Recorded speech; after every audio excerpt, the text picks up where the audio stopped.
வணக்கம் நண்பா. வாழ்க்கையில் எதையுமே சிந்திச்சு செய்யணும். புரியுதா? சிந்திச்சு செய்யலின்னு வச்சுக்க, வாழ்க்கையே போயிடும். புரியுதா? இது யாருக்கு தெரியுமா? விஜய் ரசிகர்களுக்கு சொல்கிறேன், புரிஞ்சுக்குங்க. ரஜினி சார் பொறுமையாக போகிறாங்கிறதுக்காக பல்ல பிடுங்கி பார்க்கக்கூடாது. அவர் சூழ்நிலை என்னமோ தெரியல, அரசியல் வரல, விட்டுருணும். அதை பற்றி உங்கள் அஜித் சார், விஜய் சாரை எதை தரகுறவாக பேசினாரா? அரசியலை பற்றி எதை தரகுறவாக பேசினாரா? ஏன் வம்பு கிழக்கிறீங்க? அவர் வராதுக்கு ஒரே ஒரு காரணம், அவரும் துணிஞ்சு வந்திருந்தாருன்னு வச்சுக்க, நீங்களாம் ஆட மாட்டீங்க. புரியுதா? ஃபஸ்ட்டு ஸ்டாரியா, சூப்பர் ஸ்டாரியா, அதுக்கப்புறம் தான் நீங்கள் எல்லாம். அவர் 4 கோடி வாங்குறாரு, 5 கோடி வாங்குறாங்க.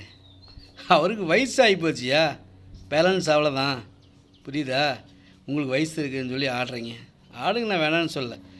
உங்கள் தலைவரை சிஎம் ஆக்கணும்னு நினச்சா உங்களுடைய பவரை யூஸ் பண்ணி ஜனங்களுக்கு நல்லது செய்கிற சொல்லி ஓட்டு கேளுங்க.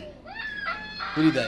யாரையுமே வம்புக்கு இழுத்து அரசியலில் முன்னுக்கு வர முடியாது.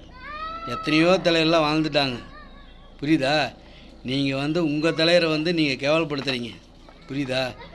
அர்ஜுனா அவங்களுக்கும் சொல்கிறேன், யாருக்கு யாரும் பலன் கிடையாது. பொது சேவையில் இறங்க உங்கள் தலைவர் முடிவு பண்ணிட்டார். நான் வாழ்த்துறேன், சந்தோஷம்தான், இல்லைன்னா சொல்ல. அதுக்காக ஒருத்தரை அசிங்கப்படுத்தணும். உங்கள் தலைவருக்கே தெரியும், உங்கள் தலைவரே எங்கள் ரசிகர் தான். புரியுதா? உங்கள் தலைவரை எங்கள் ரசிகர் தான். எங்கள் ரஜினி சாரோடைய ஃபேனு. அவர் பார்த்து தான் படமே நடித்தார். அப்பேற்பட்ட ஸ்டார். அவரை நீங்கள் தரகுறவாக பேசுகிறீங்க. பேசாதீங்க. அவர் பாட்டுக்கு அவர் செவனேன்னு இருக்கிறார். நீங்கள் பாட்டுக்கு உங்கள் வேலையை பாருங்கள், உங்கள் அரசியல் நடத்துங்க. நீங்கள் ஜாலியாக என்ன வேணாலும் ஒரு ஜனங்களை கவர் பண்ணுங்கள், உங்கள் சிஎம் ஆக்குங்க. ஓகே, அது நான் பாராட்டுறேன். அதை பற்றி நான் அந்த செப்டரில் நான் வரல. நான் சின்ன வயசுலேருந்து ரஜினி ரசிகன். புரியுதுங்களா? அது இப்போத்தில் இல்லை, எனக்கு வயசு 50 நான் 9 வயசுலேயே ரஜினி ரசிகன். நான் இப்படிலாம் பேசாதீங்க. உங்கள் காலத்தில் நீங்கள் பேசுகிறீங்க, எங்கள் காலத்தில் நாங்கள் அப்படி பேசணும். புரியுதா? நாங்களும் கொடி கட்டணும், எல்லாம் பண்ணோம், அதெல்லாம் வேண்டாம். இப்போ உங்கள் தலைவரை தலையில் வச்சு தூக்கி ஆடுறீங்க, ஆடுங்க, நான் வேண்டாங்களே. ஆனால் அதுக்காக அடுத்த மனசை புண்படுத்தாது. இது உங்கள் தலைவருக்கே போனாலும் உங்களை தான் தண்டிப்பார், உங்களை தான் பேசுவார். புரியுதா? ரஜினி சார் பொறுத்தவரையும் அவர் எங்களுக்கு வயரம், எங்களுக்கு தங்கம், எங்களுக்கு தலைவர். நான் இந்த 50 வயசாகிடுச்சுன்னா என் தலைவர் என் கண்ணால் கூட நான் படத்தில் தான் பார்த்துருக்கேன். நேராக வீட்டுக்கு எத்தனையோ முறை போயிருக்கிறேன். ஒரு ஃபோட்டோ எடுக்கிறதுக்கு வாய்ப்பு கிடைக்காது. இன்னமும் நான் ரஜினி ரசிகன் தான்.